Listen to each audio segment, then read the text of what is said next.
আসসালামু আলাইকুম। আলহামদুলিল্লাহ আমরা ভালো আছি। আপনারা কেমন আছেন?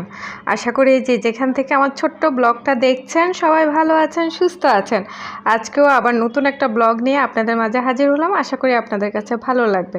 তো চলুন আমার ব্লগটা আপনাদের সাথে শেয়ার করি।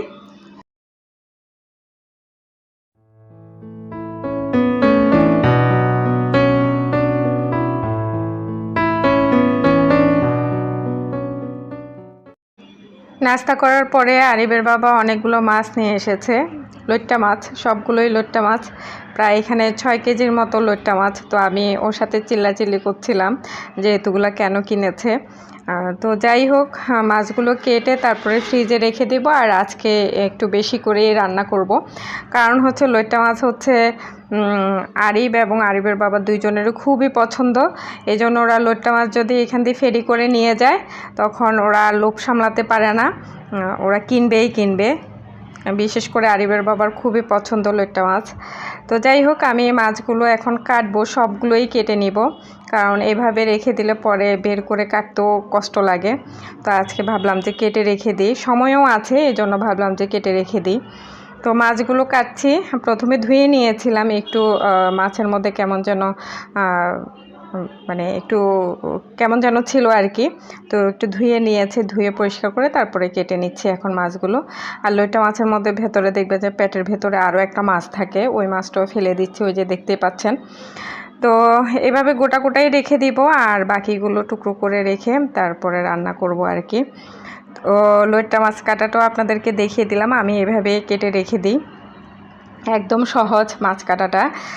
তো আমার কাছে এভাবে দাঁড়িয়ে দাঁড়িয়ে মাছ কাটতে ভালোই লাগে। আর বড় মাছ হলে তো আরিফা বাবা সবসময় কেটে আনে, সমস্যা হয় না। আর এখন লইট্টা মাছটা রান্না করব, সবাই তো রান্না করতে পারেন। তারপর আপনাদেরকে একটু বলে দিচ্ছি আমি যেভাবে রান্না করি আর কি। যেহেতু একটু বেশি করে রান্না করব এই জন্য পেঁয়াজের পরিমাণটা একটু বেশি করেই দিয়েছি। পেঁয়াজটা একটু ভাজা হলে রসুন পেস্টটা দিয়ে দিব, দিয়ে একটু ভেজে তারপরে হচ্ছে হলুদের গুঁড়া, মরিচের গুঁড়া, ধনিয়া জিরার গুঁড়া দিব, দিয়ে একটু পানি দিয়ে মশলাটা কষিয়ে নিব। তারপরে মাছটা দিয়ে দিব। মাছটা থেকে পানি বের হবে, তারপর আমি একটু পানি দিব, কারণ আর এই ঝোল খেতে খুব পছন্দ করে। লইট্টা মাছের মধ্যে পানি দিতে হয় না, মাছ থেকে যেই পরিমাণ পানি বের হয় ওই পরিমাণ মানে পানিতেই মাছটা হয়ে যায়। তো আমি আজকে ভাবলাম যে যেহেতু একটু বেশি করে রান্না করছি 2 বেলার জন্যই, ওভাবে যদি রান্না করি তাহলে দেখা যায় যে গরম করতে গেলে সমস্যা হয়ে যায়। তো ভাবলাম যে একটু ঝোলও দিব। তো মশলাটা এখানে কষাচ্ছি আর কষিয়ে মাছটা দিব আর কি। টমেটো দিয়ে রান্না করব আর মানে শেষে নামানোর আগে কাঁচামরিচ আর ধনিয়া পাতা দিয়ে নামিয়ে ফেলবো। আর হচ্ছে আজকে কিন্তু অন্য মেনু ছিল। আমি মাছ বের করেছিলাম সকালে নাস্তার সাথেই, ফ্রিজ থেকে বের করে নিয়েছিলাম মাছ। তো এইখান দিয়ে যখন ফেরি করে যাচ্ছিল নাস্তা খাওয়ার পরে আরিবের বাবা চা নিয়ে যখন বারান্দায় গিয়েছিল তখন লইট্টা মাছ ফেরি করে যাচ্ছিল। তো ও আর মানে কিনবেই কিনবে আর কি। দেখতে তো পেয়েছেন কতগুলো কিনেছে। তো ওই মাছগুলো আমি হলুদ মরিচ দিয়ে মাখিয়ে রেখে দিয়েছি ফ্রিজের মধ্যে, নর্মালে রেখে দিয়েছি। আগামীকাল রান্না করব। আর এখানে লইট্টা মাছটা রান্না করছি। আমি লইট্টা মাছটা কিন্তু একটু হলুদ আর একটু লবণ দিয়ে ধুয়ে নিয়েছি, আপনারা হয়তো খেয়াল করবেন। আর লইট্টা মাছগুলো দেওয়ার সময় কিন্তু হলুদ হলুদ ছিল। তাহলে কি হয়, ওই যে মাছের মধ্যে যে একটু লোট থাকে ওইটা বের হয়ে যায় আর কি। মাছটা একদম ফ্রেশ মনে হয়। তো দেখতে পাচ্ছেন মাছ থেকে কিন্তু পানি বের হচ্ছে। আমি সামান্য একটু পানি দিব, হাত ধোয়ার মতো করে পানি দিব, ওই পানিতে কিন্তু মাছটা হয়ে যাবে। দেখতে পাচ্ছেন অল্প একটু পানি দিয়েছি, অল্প করে পানি দিয়েছি। এই পানিতে মাছটা ভালো করে হয়ে যাবে, সেদ্ধও হবে। কারণ মাছটা ভালো করে সেদ্ধ না হলে একটু গন্ধও করে, অনেকে কিন্তু পছন্দ করে না লইট্টা মাছ খেতে এই গন্ধটার কারণে। আর যদি ভালো করে সেদ্ধ হয় বা কষানোটা ঠিক মতো হয় তাহলে কিন্তু লইট্টা মাছটা খেতে অসাধারণ। তো আমি নামানোর আগে কাঁচামরিচ আর ধনিয়া পাতা দিয়ে দিচ্ছি, আর একটু ঝোলটা কমাবো, তারপরে আমি নামিয়ে ফেলবো।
মাছটা আমার হয়ে গিয়েছে, এখন নামিয়ে ফেলবো। তারপরে এখন করলা ভাজি করব। করলা ভাজি আমি হলুদ দেই না, শুধু লবণ আর কাঁচামরিচ দিয়ে আমি করলা ভাজিটা করে একটু ক্রিস্পি টাইপের করে আর কি।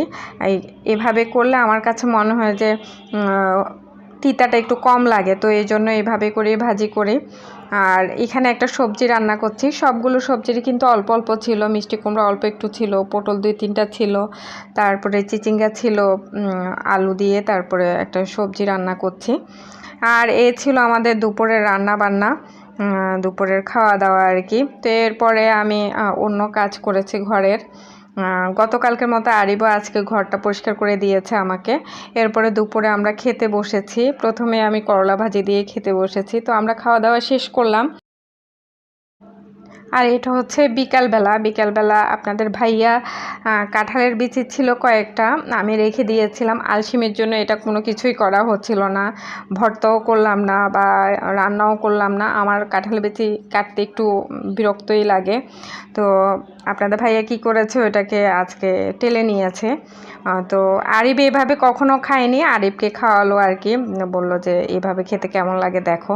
তো টেলে আনে সবাইকে, মানে আবার পরিষ্কার করেও দিচ্ছে, আমাকেও কয়েকটা ছিলে তারপরে দিল, আমি খেলাম। আর এটা হচ্ছে সন্ধ্যার পরে হচ্ছে যে বিকালের নাস্তার জন্য পাস্তা বানাচ্ছি, নর্মাল ক্যাপসিকাম আর হচ্ছে ডিম দিয়ে করব আর কি।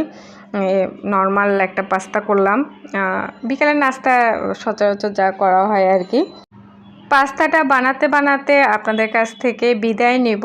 তার আগে আপনাদেরকে একটা অনুরোধ করব, আমার ভিডিওগুলো যদি আপনাদের কাছে ভালো লাগে তাহলে আমার চ্যানেলটা সাবস্ক্রাইব করে রাখবেন, সাথে থাকা বেল আইকনটাও প্রেস করে রাখবেন, যাতে করে আমি কোনো ভিডিও বা ব্লগ দিলে আপনাদের কাছে সাথে সাথে নোটিফিকেশান চলে যায়, আপনারা তা দেখে নিতে পারেন। আবারও বলছি, যদি ভালো লাগে আমার চ্যানেলটা সাবস্ক্রাইব করে রাখবেন, আমার সাথেই থাকবেন, আমার পাশেই থাকবেন।